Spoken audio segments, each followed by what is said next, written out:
Hi everyone, my name is Chanel and welcome to Chanel's Reality. This is my personal YouTube channel and it is reality TV, really, according to Chanel. So according to me, right? Chanel, right?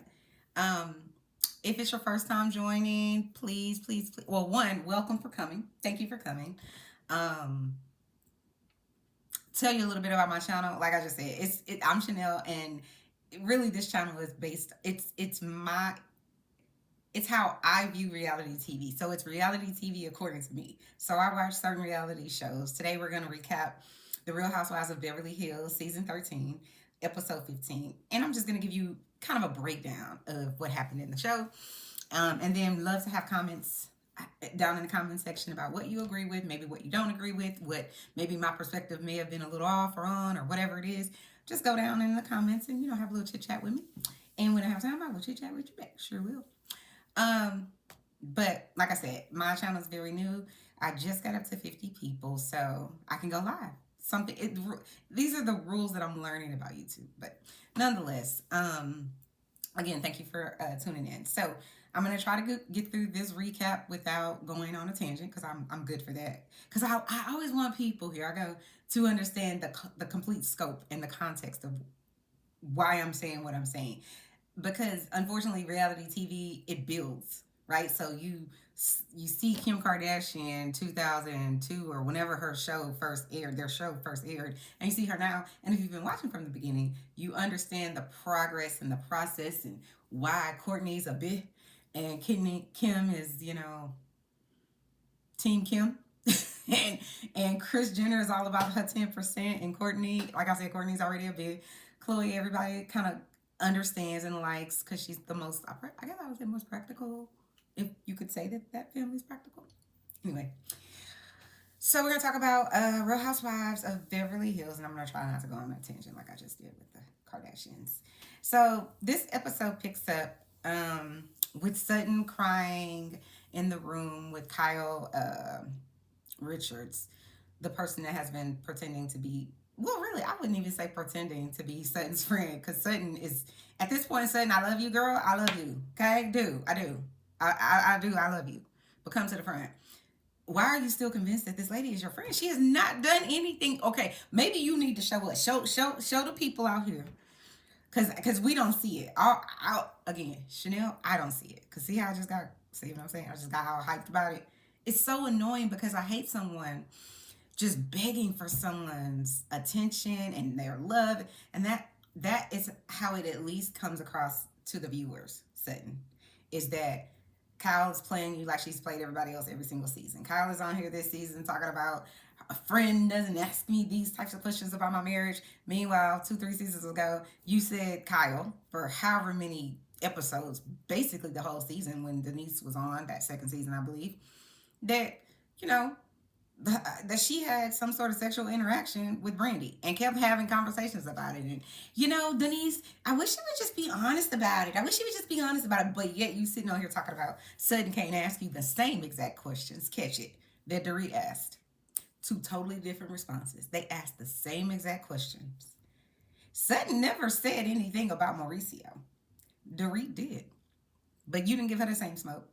So anyway, back to Sutton. That lady is not your friend. And this is my last season. I know I've said this on previous recaps that I'm supporting you and I won't feel bad anymore. And I'm a dying heart liberal, but I can't continue to feel bad for you when she keeps showing you who she is. She hasn't changed her stripes.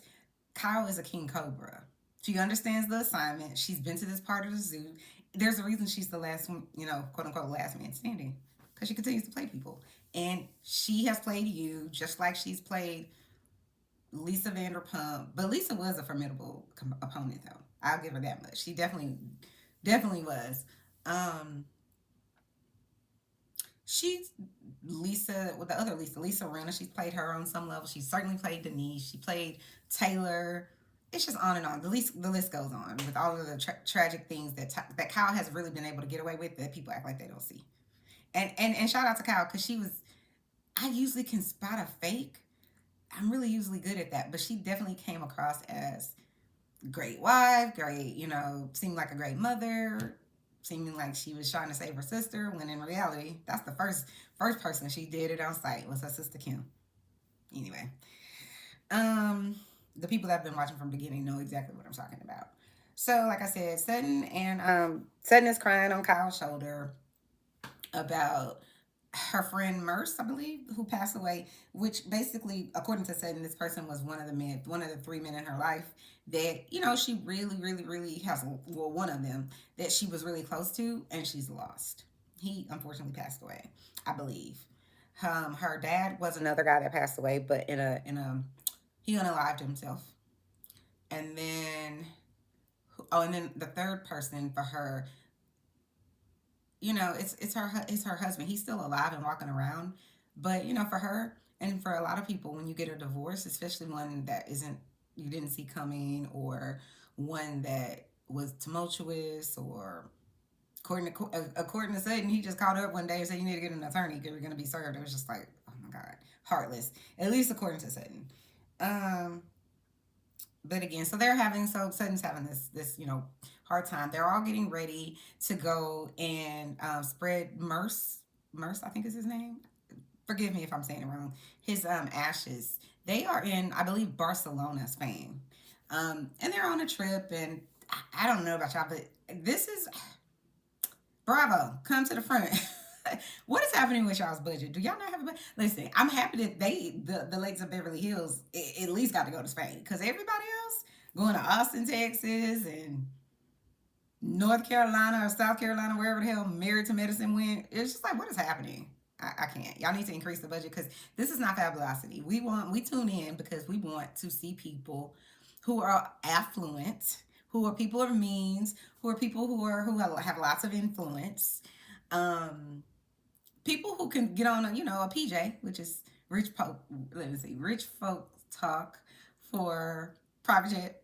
We want to see that, or first class, at least everywhere around. Like, we don't see that, and I don't understand what's happening. So maybe y'all need to renegotiate with Peacock or NBC, whoever it is, the people that have the money that they give Bravo. Y'all need to talk to them, because I'm not going to continue to watch this malarkey that y'all are acting like these people are fabulous, and it doesn't seem like they are. So like I said, they pile into the van, or their whatever vehicle, um, so that they can go, have this special moment for Sutton. Sutton tries her best once they get off this vehicle, um, to, like, reel the ladies in, keep them on target and on task, which is, we got to go spread my friend's ashes, and of course, but this part is cute, because it's kind of relatable, where it's like a woman in listen, Kyle, by the way, although I really don't like you as a person, or at least how you come across of all the things you've done on this channel, I will say, I'll give you these flowers. You are hilarious. You have mastered the art of how to make a scene funny in person and in your confessionals. I'm into it. I like that part of Kyle. I wish you could just be a really decent person for real, but I just don't get that from you. Um, so, they're all doing, like, they're talking about, her and Garcelle are talking about how they really just want to go and do, some little trinket shopping, because I get it. I've been on vacations many times, and it is one of those things where it's like, me and my husband, it's really my husband, because I don't care about budgets, but he always want to be like, this is the budget for souvenirs and this, that, and the third. And I'll just say this, life tip.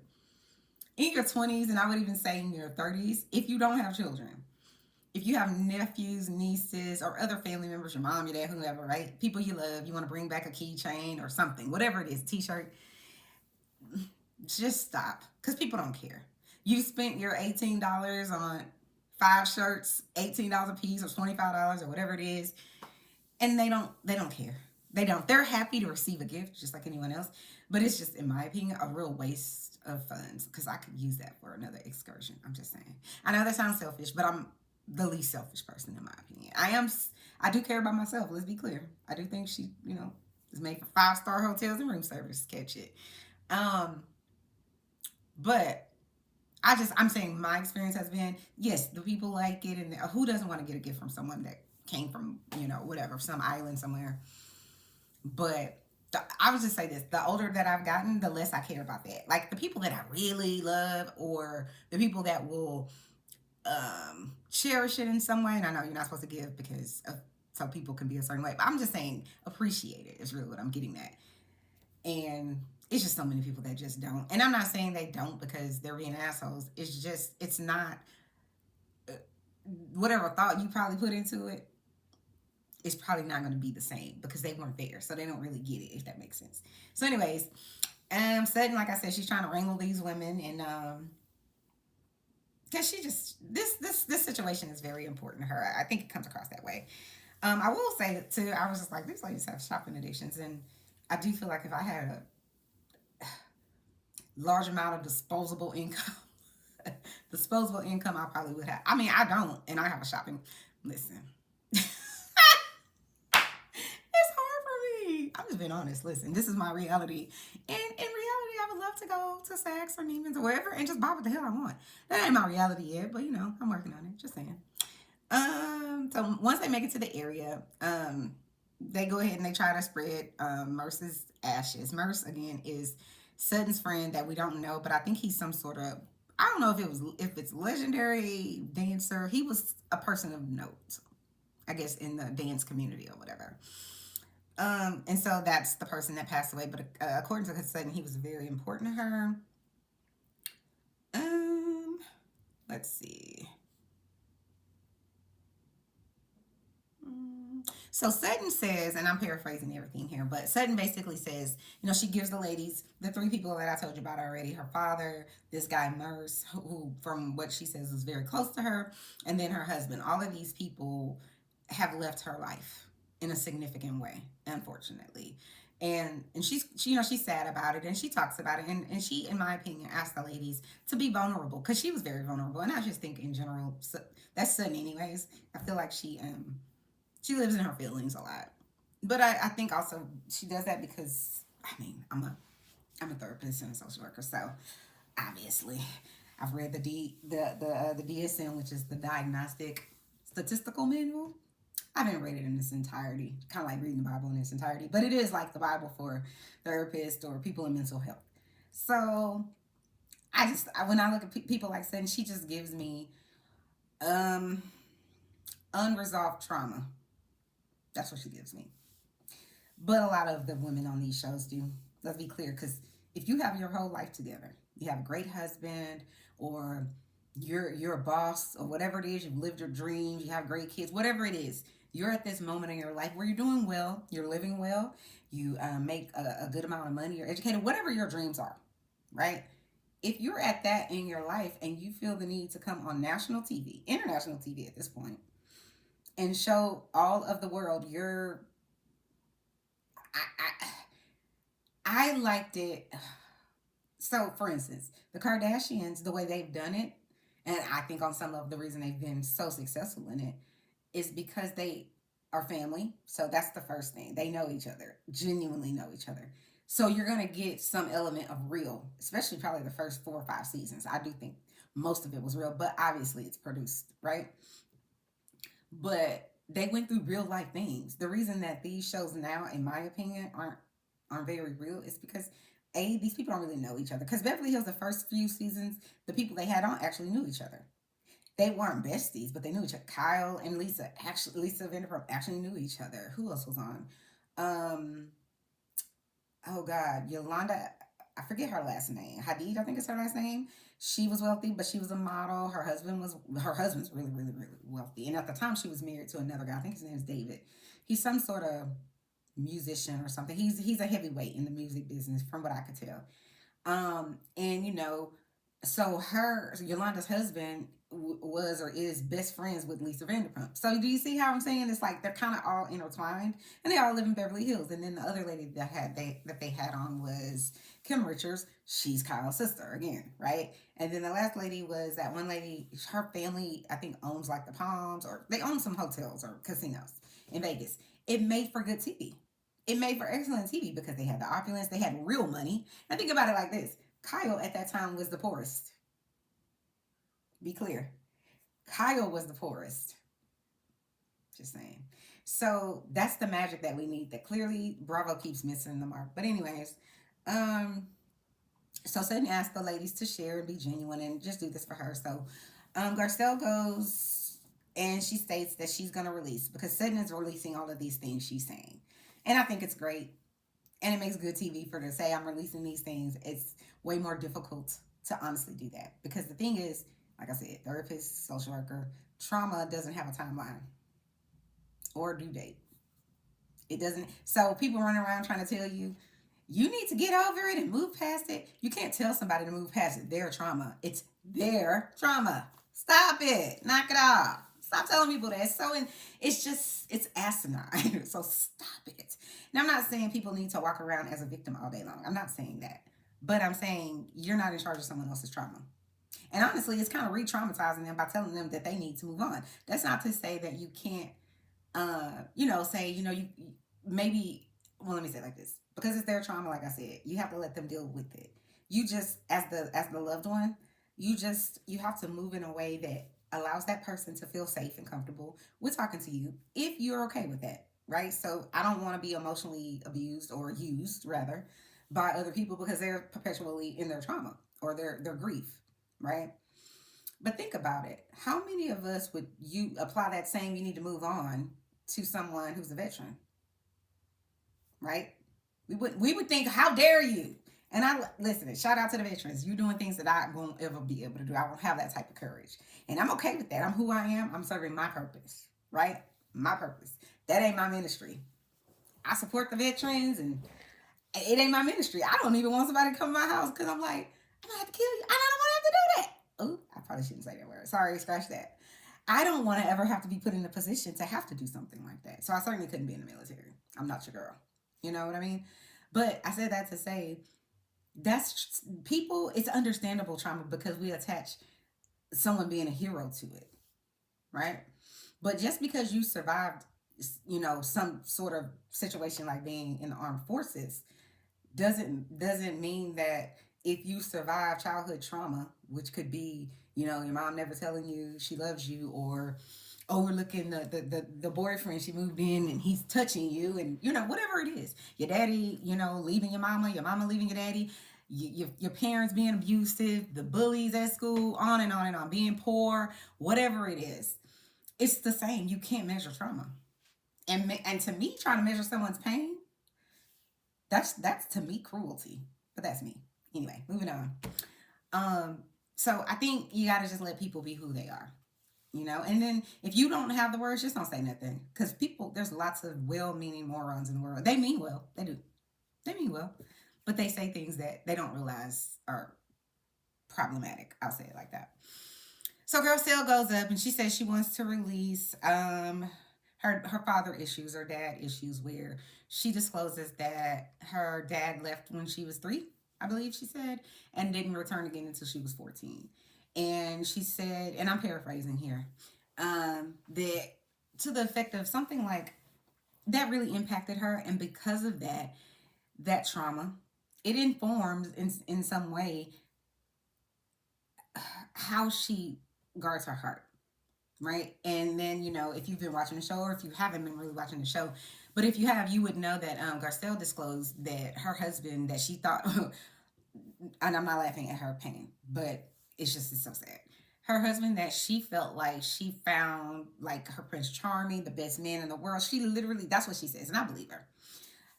She thought that she did. She had found the best man for her, and then she found out at some point he had cheated on her and had been cheating on her for a whole 5 years. And I think they were maybe married 8 or 6. I don't know. But most of the time that they were married, he was having a whole affair. That's what Garcelle stated.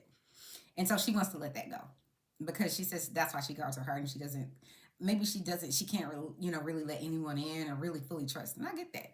Trust is hard to regain when someone's broken it. It's unfortunate, but it's part of life. Um, Dorit says that she wants to let go of her post-traumatic stress disorder, which that also is a very real thing. People, like I said, they associate it a lot of times with the military because I think that's how it's been given to us in the media. That's the representation of post-traumatic stress disorder, which is very accurate. But it happens to all of us, right? So you go through something traumatic because all of us have trauma. Whether or not it's as big as someone else's is another matter, which again, I said, don't measure it. It's not measurable, but we'll go through it. And you may not, and post traumatic just basically says when the trauma has happened, your body, your mind wasn't in a space or didn't grieve whatever was going on at the time. And, a lot of people are like, oh, you're so strong, you're so this, that, and other, especially, like I said, if you're heroic, you're someone that was in the armed forces and you survived it or you helped someone or whatever the case may be. People, they can imagine and how hard that may have been, how difficult that may have been. But they don't apply that to lots of other people and the other traumas that we have every day. So that's why people they don't necessarily associate, post traumatic stress with everyday life, which it can be. You can have a childhood trauma of, someone bullying you and you get through it, right? Because you have to. And then it just resurfaces at this new job that you at. You really just want to cut somebody out and leave and clock out, but you got 3 kids and the baby daddy ain't doing what he need to do. Or you have 3 kids and maybe you do have a great life, but you need this job. So anywho. So Dorit says she wants to be able to get past that. She doesn't really. She says that, but then I don't think she's confident when she says it because she's just kind of like, I don't think. I hope I can get through it. So I don't think she really felt very strongly about that. And then 8.5. Well, let me stop. Listen, I said I'm gonna do better in 2023, so I'm gonna stop calling this lady 8.5. Annemarie, come to the front, girl. Thank you for at least being a little bit vulnerable. I think this is probably the first time, and I'm not even sure if I could trust that this is honest, what she's saying, but listen. This is the first time I felt like Annemarie at least tried, because I do think she came across in her first season, this is her first and only season, as just, a lot of people say she came across as a fan, and they use that word negatively, and I don't like that. I do think she definitely watched the show. The reason I don't like it when they say people come across as a fan, because it's like this negative connotation of people who watch the show. And I guess on some level, it's the arrogance of the people, the characters on the show, right? It's their arrogance that bothers me because I'm like, girl, I ain't watching this show because I like your ass. Let's be clear. I like watching reality TV. You just happen to be a person on the show, but I don't even like you. So stop it. Get out. Stop giving yourself all of this, hyping yourself up in your own hype, girl. I don't even like you. Be clear, okay? There's a few people on here I like. You're not one of them. So stop. But I do think even content creators will say, oh, she's a fan or and it just, let's be clear. Everybody, the people on the TV, me, all the content creators, everybody is on YouTube and otherwise, TikTok, wherever it is that you're doing, or what is it? What are other any type of social media who are saying, oh, this person's a fan. Be clear. Every single housewife is a fan of the show. Stop me when I'm wrong. With the exception of the Orange County women, who I believe are the first. I'm almost certain that they were the first Real Housewives franchise, at least in America. Those ladies didn't know what they were getting into. I think they had an idea, right? Because we had, Big Brother and Survivor and stuff like that. But those are very different shows. They are reality TV, but they're very different shows with very different audiences. So everybody that said I or applied, audition, whatever it is, who auditions for a show that they hate, they're not interested in? Your fans, all of y'all, even the greats, the Nene Leaks, Sheree's, Candy Berries. Who else do I like? Well, I don't really like these people, but people like a Ramona Singer. She's problematic, and everyone knows it except her. But you know what I'm saying. The Teresa Giudice and all these people, they were fans. You could say all day long, no, I'm not. Or they get, like I said, they get those are just fans. No, y'all are all fans. So be very clear. While you're saying that, even the people that are recapping the show saying that, so are you. Yeah. If you take time out of your life to go watch this show and then go and recap it, and you don't already have 100, 200,000, whoever followers, a million followers, you're doing it because you're a fan of the show. I don't know that many people that sit around and, study a show and recap it and rewrite it or whatever it is for something they don't like. Anyway.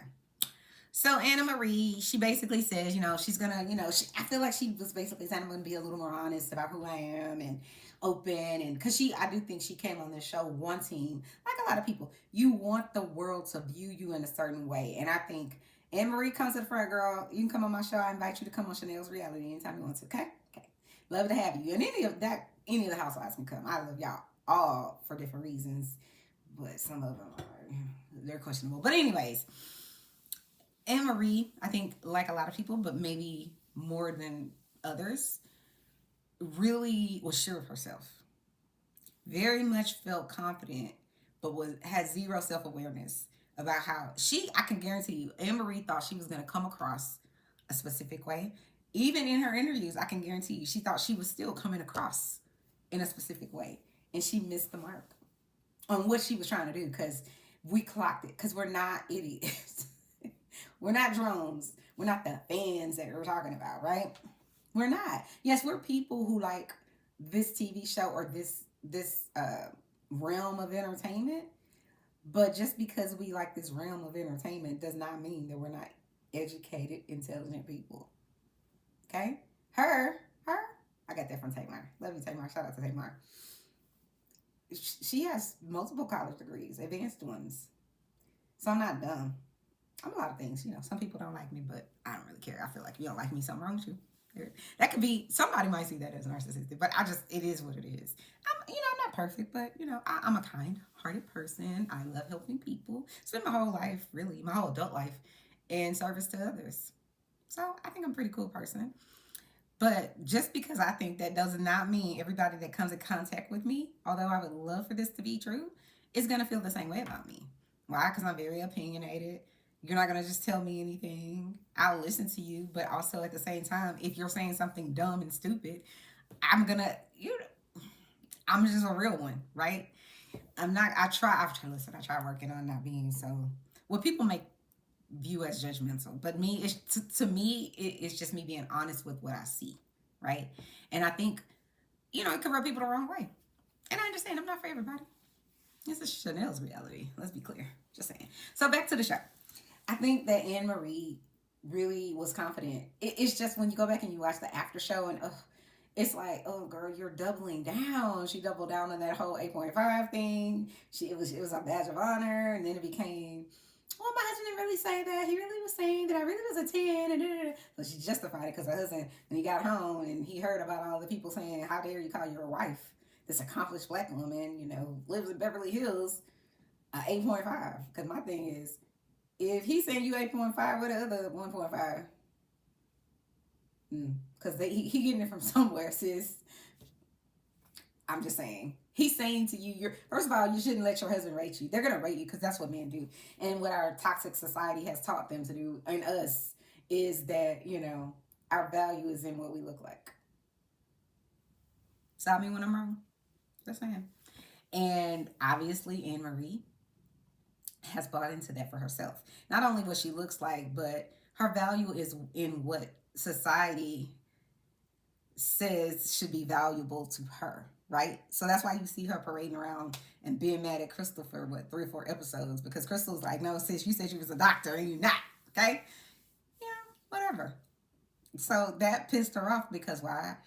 Her education for her is cemented in her value of herself. So that's why she talks about it all the time. Because for her, that is a true badge of honor, right? I was able to go to school. I was able to become a nurse anesthetist, on and on and on. That's her value, right? For her. That's what she feels like. That's why she leads with it. Think about it. Kyle used to lead with, I'm a child actor, girl. At the time, Kyle, you was 40-something years old. What are you talking about? And I'm not saying that's not an accomplishment. She shouldn't say it. But your value shouldn't stop there. Kyle's value to me, the way she presented, was she was an actress, she has a family, and she loves her family and her husband. And there's nothing wrong with that. But that's what she leads with. And there's nothing wrong with that. It's just, at least Kyle knew how to give it to us. She knew how to spoon feed us what she wanted us to, believe about her life. Annemarie, not so much. So I think Annemarie, I know for sure Annemarie has had a change of heart. She's had a change of heart. And I can't wait to see the reunion. I hope she realizes and sticks with, Kyle set me up. Because she did. She set you up for the okie doke and you fell right for it, girl. But it's okay. People fall down, but they get up. So I'm hoping they keep you, and I'm hoping you can wake up and understand how to play the game. Go get the rule book, sis. Go get the rule book, review it. Come back with a better plan. Let me move on. Erika says that Erika's being Erika. God help us. Erika basically says she shades all the women. Everybody on the cast come to the front. She has gaslit this whole cast and told them all that she's been proven right. That that the judge dismissed. That they couldn't prove that the money, the 1 point whatever $1 million or the 700 and something $1,000 that was used to buy her earrings, these very expensive diamonds. She thinks it's a win for her to get on TV and say that the judge dismissed it, and they couldn't basically prove that that's exactly where the money to buy her earrings came from.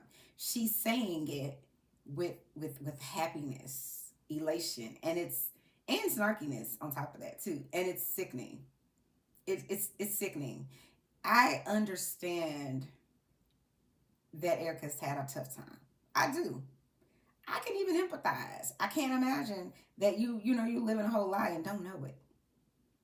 Although I don't know that she didn't know anything. I'm not going to give her that much. But I could see how that could happen. I could see how that could happen. And I could see how it happening on TV and everybody is assuming that you're this horrible person. You spend all these people's money. I get it. I understand that would take a toll. But Erika's her response the whole time has been wrong. It has. It's been poor me, woe is me. And this is the thing, Erika. Not one person doesn't think, not one person that is not a sociopath or a narcissist would think that your circumstances at the time weren't terrible and that your husband, if what we believe about what is said about her husband and the case and her is true, he left you in all this debt with stuff that you didn't do. Anybody with a beating heart that's not a narcissist or a sociopath or whatever could see how that could be hard, and could see how social media makes it 100 times worse because you got people pummeling her day after day after day. I understand that. I'm a human being and I haven't done none of that, but I could understand how that could be, taxing on someone's emotions. And a lot of people wouldn't be able to survive it. So I get it. The problem is, Erika, you really you're celebrating these people's downfall. You don't think that's the celebration, but that's what you're doing. You're saying, y'all said that I went and I used all of these victims' money to buy these earrings, and now I have a victory. And the judge said that the victory is they can't prove that that's where my earrings are bought from. The problem with that statement is, Erika, these victims, this is not a win for them. You still have some sort of benefit, and you have benefited from, based on the information that's out there, the alleged information, you've benefited from your husband winning cases for these victims of these several different types of, situations with these different companies, agencies, or whatever, companies. You benefited from all of it. These people didn't get their money, and you're throwing in their face, even though you probably don't think that ha ha ha, we won. Y'all can't prove that my earring money came from these people.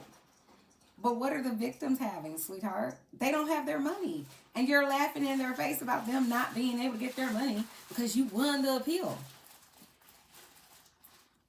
I understand internally things Erika, please go to Media 101. These are not things that you say to the public. You can think that all day long. You can talk to your bedmate about it or whatever. Don't say it in the public.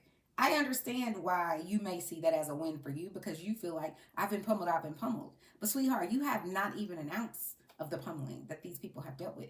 The people who, have the burn victims or the cancer or the people that died, unfortunately in a plane crash, orphaned and widow and all of these things that you're paying about some money and some earrings. It's not comparable. Please stop coming on the internet and onto our TV screens acting like it's a win. It is not. What is a win is somehow making a situation to where you can make all the money and give it to the people that it belongs to. I don't even think personally that you owe these victims. I think the people who knowingly, intentionally deceive these people, took their money, I think they're the ones that truly deserve to pay them back. But clearly that ain't gonna happen. Your husband allegedly is in some memory care home, and he's not ever gonna be able to get that money back for them. It's not. So what we need you to do is sit over there and shut up. No one cares about you can't go buy a purse at the mall. Good for you. You've bought how many purses at the mall? Didn't you talk about all last season how I had a crocodile, I could pull out this crocodile, Gucci, this, that, and the other. Girl, shut up. Again, media training 101. But you're not gonna get it because you have narcissistic tendencies to me. It's my personal opinion. So again, Erika is mad. She wants to throw it in their faces that these women didn't, they didn't stand by her and she doesn't trust them and this, that, and the third. And it's just like, girl, we're over you. I'm over her. It's irritating. And I actually was liking her until this whole, I want to, Crystal, this is for you. I was like, this is a breath of fresh air. Rena's gone. Erika can be honest. And here you go, being who you are. Because she's still stuck and she wants them to have sympathy for her. And here's the irony, and the biggest, like, I cannot. So, Erika, come to the front again, and I'll say this the last thing about her. You're mad that your friends don't tell you they're sorry for asking questions about a very public lawsuit, or several very public lawsuits on a major TV show that they are a part of. You're mad at them because they're asking questions. Okay. On some level, I could understand. You want people to just believe you. Okay, fine, whatever. So you're mad at them. You want them to apologize to you and say, hooray. But people who were actually victimized, true victims, meaning something happened, someone wronged them, agreed to pay them, paid their attorney, and their attorney by law is supposed to give those funds to the victims, right? That didn't happen for however many of these people, right? But you haven't said sorry to those people, right? No one's sitting on here saying that you were the one that went and stole these people's money. We're saying you benefited from it. You haven't said sorry. Hey, sorry I benefited from all your money. I know you're going to say, oh, the lawyer's going to, I get that. But you haven't said it. But you're sitting on here asking these people to say sorry to you. But you have zero accountability. You won't even say, it's terrible what is happening still to these people, still to this day. They haven't been paid their money, some of them, or however many of them. You still don't have that. You can't mouth that. But you have the audacities. Audacities just must have been on sale when Erika, came into this season. They must have been. There's 2 for $1. Because you own one, sis. Like, legitimately, you are on one. You want people to apologize to you for not believing you. Yet you spent all of these people's money. You or your husband or the law firm or whoever, allegedly. But you don't care about you. What did you say? I don't give up about anybody but myself. Be clear. Erika was telling the whole truth and nothing but the truth. She didn't miss a beat on that. So Erika, cry me a river. No one cares. Crystal says something about her brother and she's gonna give up the fact. Really, Crystal is controlling. Crystal, come to the front. And I think you've even said that you have a little bit of a controlling problem. I think Rob, her husband, said it too. She's a little bit controlling. And I am too, so, I understand Crystal. Shout out to Crystal. Crystal wants to micromanage her brother's life. And I think that and it's weird because I think he's older than her. I'm pretty sure he's older than her, but it's something about, I guess maybe she's not big. I don't know what her issue is. Attachment issues? I'm not sure. But she really wants to be in control of him and his life and who he marries and all that. And so her brother woke up one day and was just like, no, I'm going to put my life first. And so he's over across the pond with, I think, his fiance or ex-fiance, and they're trying to make it work. And good for him. So Crystal's saying she's trying to let that go. Her and her mom need to let him go and whatever. I'm trying to think who else had something to release. I feel like I'm leaving somebody out. I don't know if I said Kyle, so I'll just say Kyle talked about her. She wants to release, the guilt that she feels, I believe is what she said, about not realizing that her best friend in the whole world. Sorry, guys, this wig is not doing what it needs to. It's not giving what it should have gave. But it is like 3 years old, so, and I did get it out of a box from over there, so, there's that. What was I saying? Okay, so Kyle was saying that she wants to, release the guilt that she felt about not understanding the type of depression, I'm assuming, and she didn't use these words. These are just words that I'm using to sum it up. Depression and or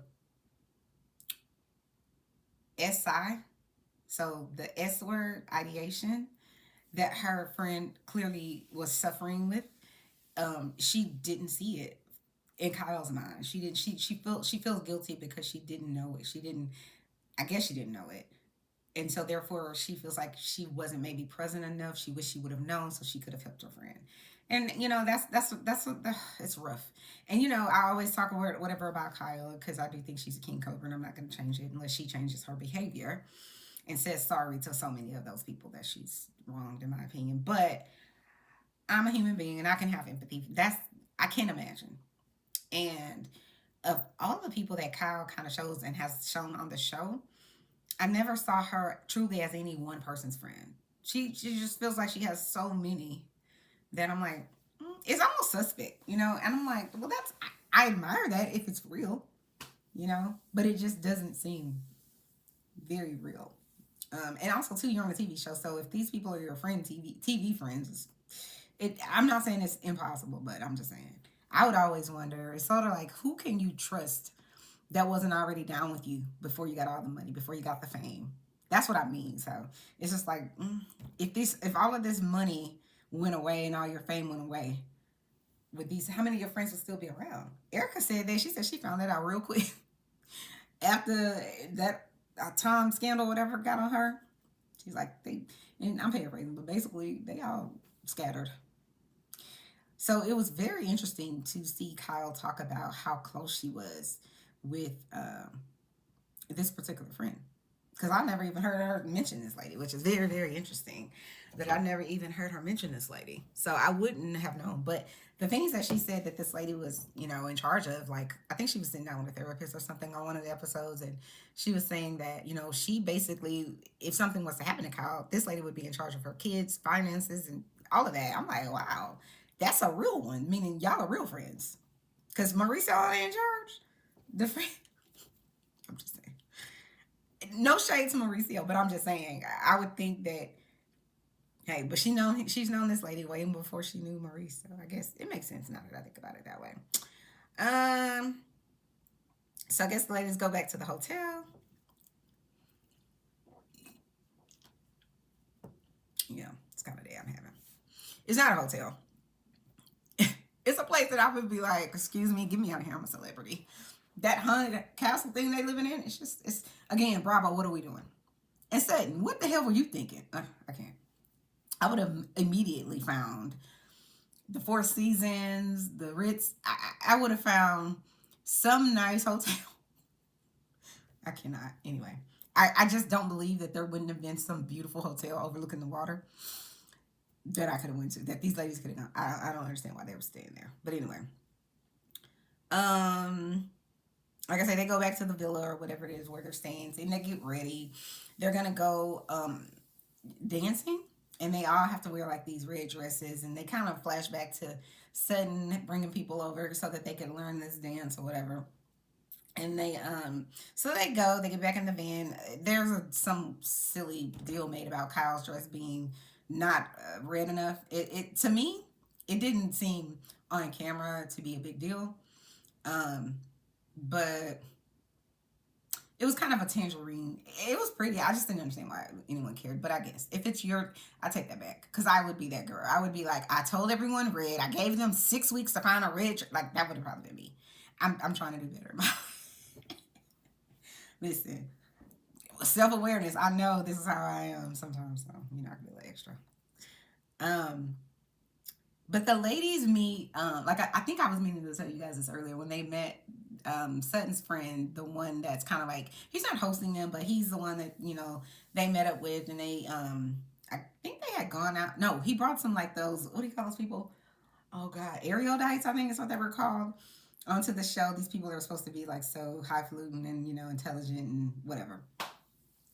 When he comes to get the ladies for the dance or whatever, he says to oh no, I think Garcelle says, hey, did you, or someone asked, how did you enjoy the evening with us, and yada yada yada, and he's like, oh, I loved you ladies, y'all all were wonderful, blah blah blah. And then Garcelle says, even Erika, I just love it. I love the shade, because it's light shade and it's fun shade. It's not, it's rooted in truth, right? Because Erika can be a bitch.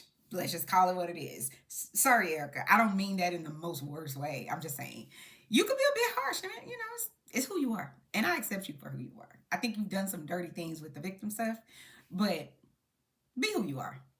Just try to learn and treat people well if you can. So I thought that was a little bit funny. They get on the. I don't know if this happened in this episode. That y'all can tell me in the comments. I think on this episode, they're riding somewhere, and Garcelle and her friend. Oh, this is when they were going to take Merce and put him in the ocean, spray his ashes or whatever. And they're having this conversation, and Sutton and the guy, her friend, are having this conversation about how he's telling her about how you gotta, the area. Oh, over there is like these gay clubs and this, that, and the third, right? Because he clearly is a gay man or homosexual or something.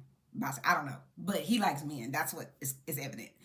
And Sutton says something like, "Oh, I heard it's Bear Week," and he's talking about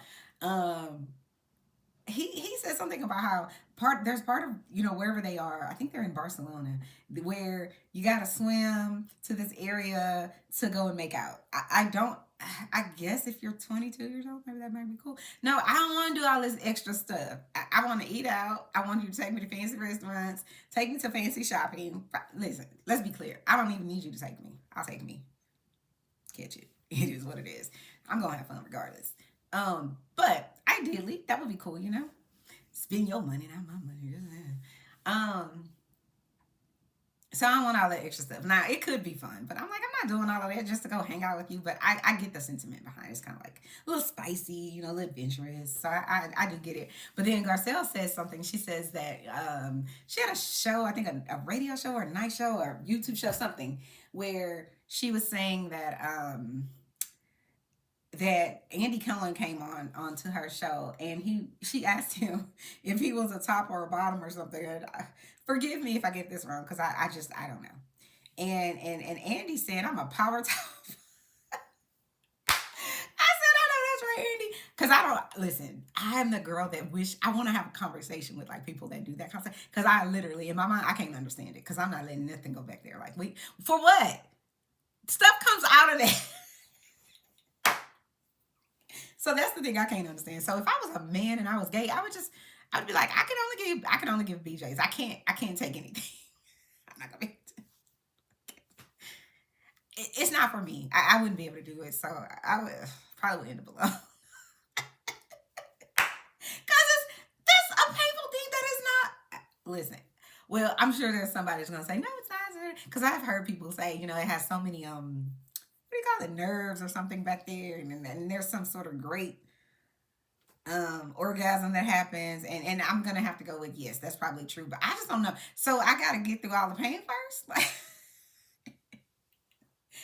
and take this is coming from love. This is coming from ignorance. I don't know, and I would love for somebody to explain it to me, because I'm saying from my experiences, I wouldn't want that, but so that's why I really just never understood how the I could understand on some level how the women do it, because there's no sort of thing that has to be painful.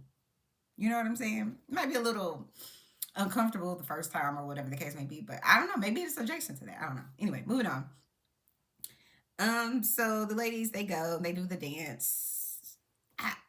It was kind of, to me, this episode wasn't great, but it was, to me, it felt almost like a filler episode. So they're at the table, and then they have a conversation. They're like talking about certain things, and they get to Erika, and I think Garcelle is saying something. Erika's talking about how she feels and how she's felt over the past 2 years, and I think Garcelle mentions that at that Eagle Woman thingy that they were doing, like that peace retreat or whatever, that Erika mentioned that she doesn't trust this group or something to that effect. And I actually forgot about it, because I think Erika is 100% self-absorbed regarding that situation. And I'm not, again, Erika, I'm not saying you don't have the right to your feelings. You do. You absolutely have the right to your feelings. But I just think you have to balance it with the fact that other people have feelings too, and their pain and their suffering, specifically these victims, it's paramount. And yours has nothing to do with any of it.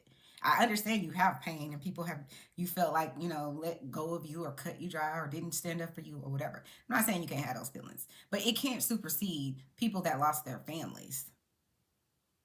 Like, at some point, you have to be able to say, like, yo, yeah, I have pain too, but I don't need to be. It's sort of like the all lives matter. Or think about it like this: if I'm at a breast cancer fundraiser and I have a whole group of people, or not even a whole group, 3 or 4 people that come to my breast cancer fundraiser or foundation meeting, whatever it is, conference, to talk about brain cancer. This is probably not the right event.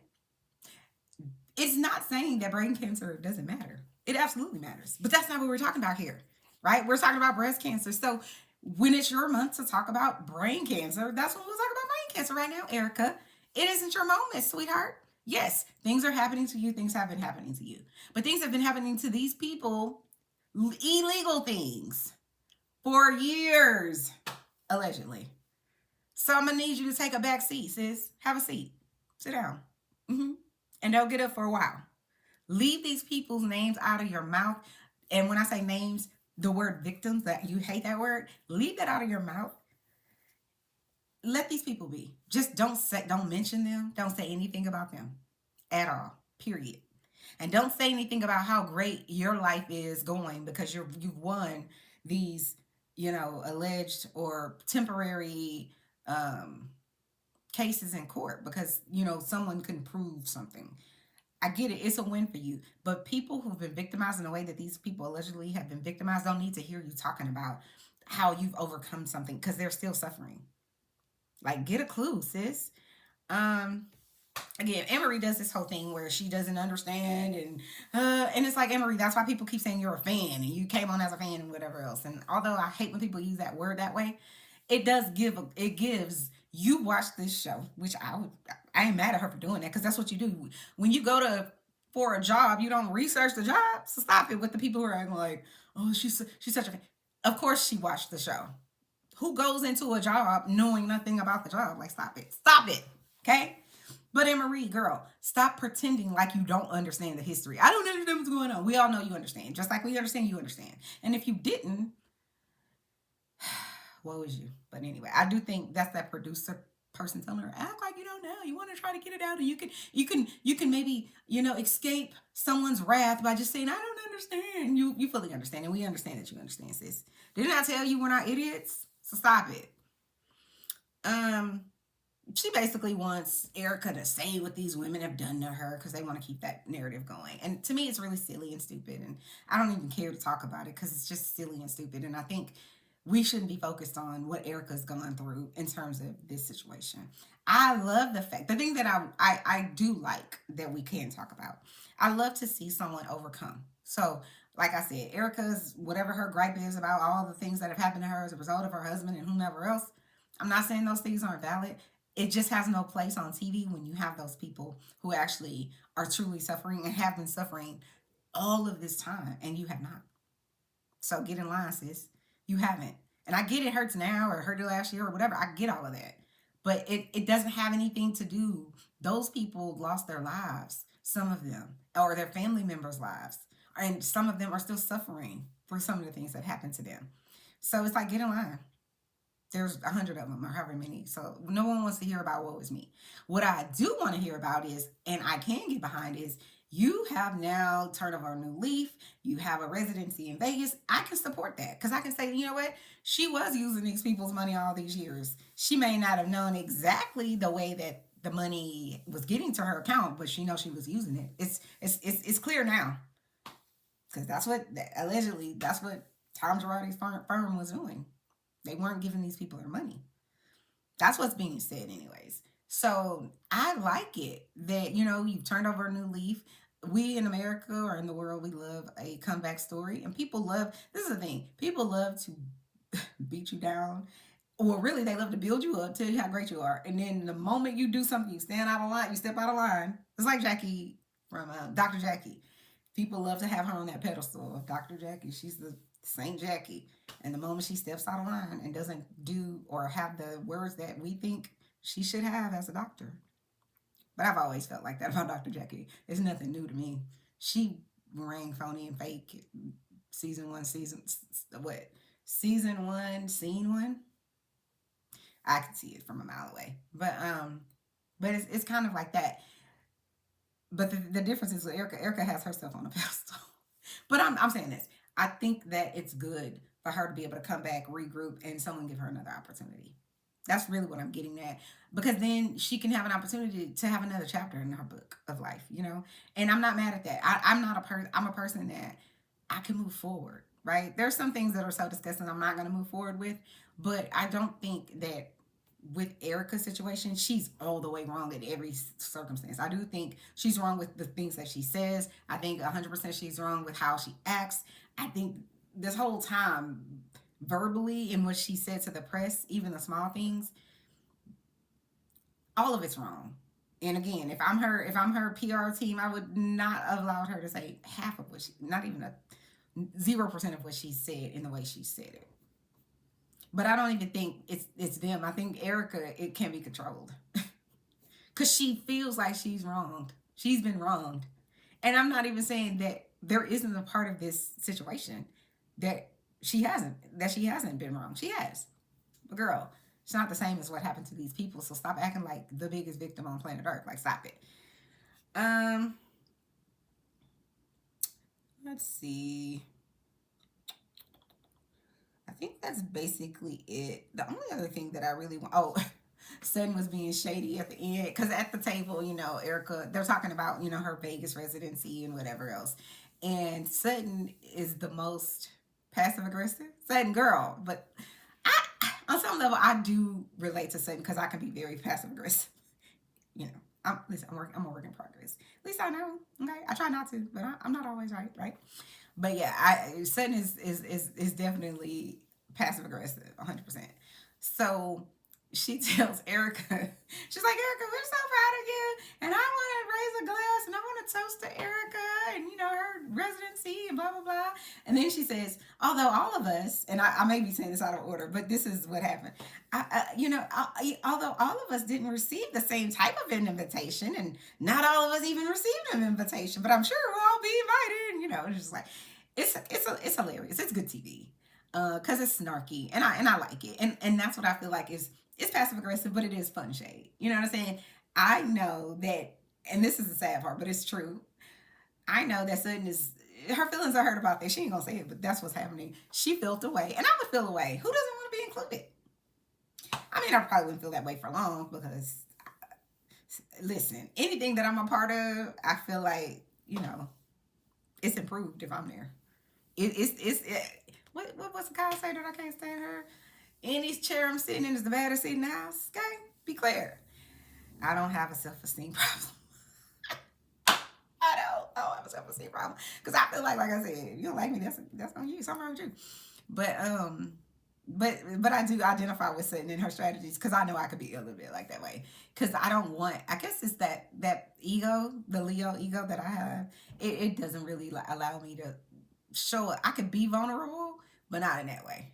You would never know because I'm gonna be passive aggressive about it. Well, listen, I'm way more straightforward now than I used to be because I always want people. I treat people how I want to be treated. Lots of people like to be my sister, my husband, they like people to give them straightforward and give back. I don't like that. I need you to sugarcoat some things, make sure I feel good about it, make sure you ain't gonna hurt my feelings. That's because that's what I'm gonna do for you. But the older I get now, I'm just kind of like I don't give like all my they're listen. They pretty much are broken and all spent because I have very little giver for everybody nowadays. I'm just like, look, get on this moving train or don't. I don't even care anymore. But I do understand what Sutton is doing because, like I said, I identify because I don't want to be mean to you, but I want to get my point across, and so I do it passive aggressively sometimes. Sometimes, if I give you the real, you probably would have your feelings hurt. Be clear. And I'm not a person that wants to sit around and do that. I like to live in the light. I try anyways. I'm not always successful. And then again, the ladies talk a little bit about, the things that are going on in their lives. And it kind of ends with Kyle talking about her marriage circumstances. And that she doesn't know, if her and Mo are going to make it. And I don't know how I feel. Because on one hand, I do feel for Kyle. Because I do understand we live in a toxic, well, we're conditioned in this toxic environment called human life, that says that if you're a woman, primarily, we're getting away from it a little more now, but primarily your worth is caught up in whether or not a man proposes to you, whether or not you can keep a man. That's what Potomac has been doing to Giselle for 8 years, or how many is this season 8? Yeah. And it's true, because it does make you wonder, girl, how beautiful are you, but that nobody wants you. Meaning permanently, like nobody wants to wife you. And again, I don't think a woman's worth is based on whether or not someone puts a ring on it, but I will say that it does send a signal to the world, like, nobody wants to, though. Not that that's your worth, but you would think that you would be able to say she just has suitor after suitor lined up. So to me, in my opinion, I could be wrong about this, because some people, they're just not going to lower their standards, but I don't think that's just it. I think her standards are under the floor based on who she was married to. Just saying. And also based on who she's been on this show with. Every season is seemingly a different guy. Nobody wants to stay around. And I don't know. Part of me wants to believe for her, maybe she's just kicking them to the curb, but I don't think so. Because you don't want to come to the next reunion again with nobody when the show is called Housewives. The irony is a lot of the Housewives shows, a lot of the Housewives they're not wives. It's very interesting. But anyway, so like I said, we close out with Kyle basically saying she doesn't know if they're going to make it. And I hope that they make it if it is good for them and their relationships, meaning individually and together collectively. If it is going to make them better, if they can be kind to each other, if they can, rekindle, regroup, re-understand that they're at a different point in their lives and their needs are different. Because it happens in marriage. I've been married almost 18 years in 2 months. I know. She looks like she's 32 and she's almost 50. I'm just saying. Melanin. You know what I'm saying? Nah, listen, this wig is not wigging. It's not doing what it's supposed to be doing. It's not giving what it's supposed to have gave. But whatever. It's not my hair, so it is what it is. It's not letting me be great. You know what I'm saying? But I know that you should grow as a human being. If you're the same person at 43 that you were at 23, there's problems. If you haven't elevated your life, there's problems. And that's not to say that certain people, they just only want to go to a certain level. That just isn't me. It's not how I'm made. It's not in my DNA. My DNA is basically level up at every chance you can. I'm never going to stop growing. I'm never going to stop wanting to achieve more, do more, obtain more. It's just who I am. I could literally go buy a $2 million house tomorrow and be like, man, how do I get to the $5 million? And it is not that I'm a never satisfied type of person. It is just, I feel like I'm always going to try to see push myself to be the greatest I want to be. Not the greatest that other people think I should be. That's different about me. I'm a Leo, and I'm not going to, it's the ego too, like I said. I'm not going to accept whatever you feel or others feel is enough for me. Whatever you feel is enough for you, do that. Shout out to all of the people, that are in the service industry. All of the people, because during COVID, people gave lots of props to all of the, doctors and nurses. And shout out to them. They were out there, saving lives and stuff. And should get, accolades. But I feel like, how are the doctors and the nurses able to do any of those things without the janitors, without the cooks in the kitchen, without the people who are bringing, I want to say the UPS drivers or whoever bringing you your supplies? You need all of those people. And the UPS people need the people that's in the factory or in the warehouse to load all of that up on the UPS truck, and all of the people in the warehouse need the people in the factory to put all of these things together to load on the truck. So you see, it's a thing, and they all matter. Don't do this whole thing where someone matters less because they have what you perceive as less. You can have a whole, 9,000 square foot house, 3 Range Rovers and 2 G-Wagons and a Rolls Royce and a Bentley and all of these things and be completely alone. And to me, the worst type of loneliness is being around people and you're alone and you still feel alone. It's sad. So I do think, like, what's going on with Kyle, I can understand. It can be a hard thing, trying to figure out if this is the person that I'm supposed to, continue life with. But the thing that's very interesting to me, and a lot of people said this at the very beginning of when Beverly Hills was, they were promoting it, and even I think people, it's chatter started before the show even started about Kyle and Mauricio. And they may not be, staying together, maybe getting divorced, whatever it is. I hate it when people say this is for a storyline, but it certainly rolled out like one. Because all these, 12 years of this show being on, I've never seen Kyle have an edit where she's talking about any type of turmoil in her relationship with her husband. Not ever. Or her kids, really. Never. So to me, there was an effort made to make sure that we include what is going on with her marriage. It's never been focused on in that way, ever. And then it's the way Kyle brings it across. It's like, oh, these people, they're not my friends. They want to bring it up. Please understand, Kyle.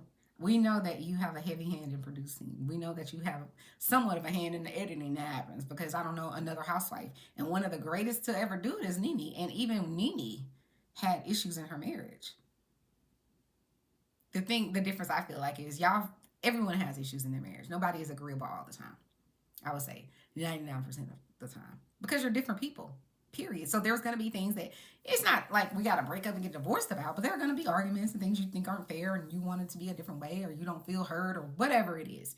Everyone has those challenges in marriage. And you don't even have to be in marriage. You could just be living with your sister. Let's be clear. People are different, and they have different needs. But I was just going to say this one last thing. I do always flash back to that dinner she had with that lady, somebody Dubois. I don't know her name, but the psychic lady or whatever it was. She said, and this was what I don't know if this is season 3. I think it had been like season 2 or 3, because it was when Camille still hated Kyle. Because I always felt like that whole situation was set up by Camille about Todd to come with you with bullshit. Now, I want, even though I believe some psychics, I do believe in, psychics, because I've had some people tell me some things that there was no way they would have known. Things that actually played out in my life later, and I was like, whoa, this is crazy. So I definitely believe in that. Plus, the Bible talks about it.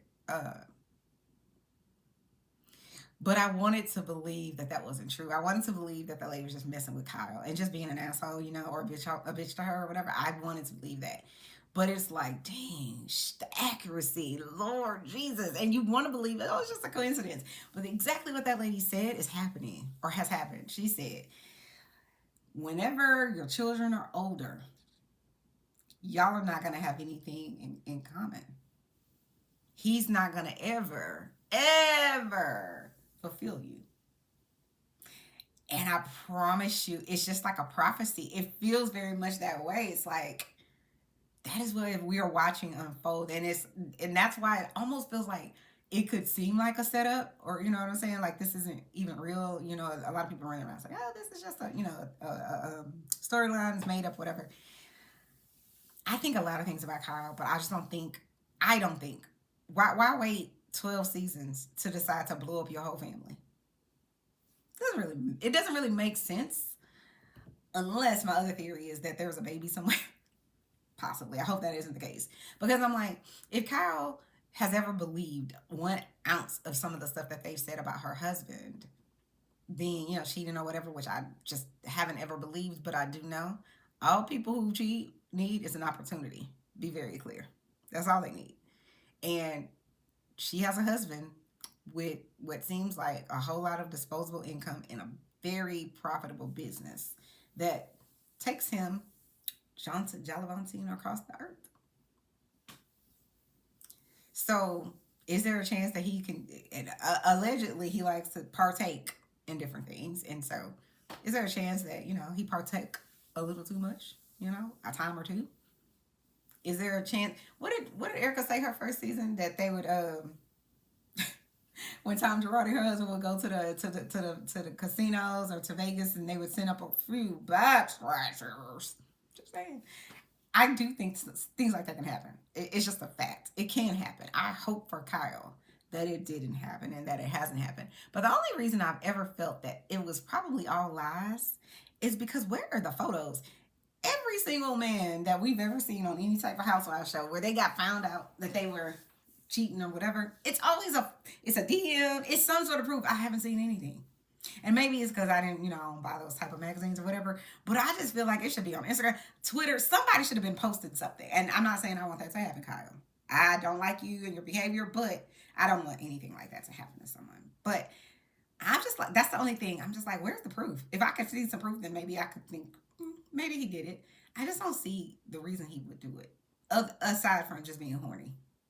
You know, I believe now, and I don't know. I don't know if it's because of this breakup thing that they have going on. They've been going through. Now I see it, right? Because the dancing with the stars.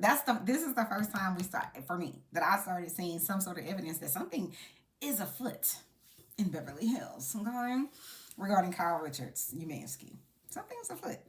So at this stage, I do believe some of the rumors. I don't believe all the rumors from 10 years ago or whatever. I don't necessarily believe that, but something is going on. Because Kyle now is saying that she would hook up with the vajayjay. She want to be a part of the vajayjay, scene. It's interesting also to me that it's like a lot of the ladies are like, yeah, maybe. I don't get it. I'm just like, so I don't get it. But, shout out to all of the people, who dipping and dabbing and doing whatever. It's interesting to me that it's just interesting to me because they come across, especially like Garcelle comes across as like, I want a man, I really deserve it. And I get it. I imagine, because I've been married my whole adult life, really. I imagine that, it has to be difficult to not have a loved one or, to go through a divorce and then you don't find someone else. Like people think, oh, I'm going to get divorced and you should divorce him. And that shit sounds great for about a year of freedom. But even after that year, you want someone to care. You want a person. Unless you're like a nun or a priest or a completely introverted person that doesn't. But like I said, all of us want to matter.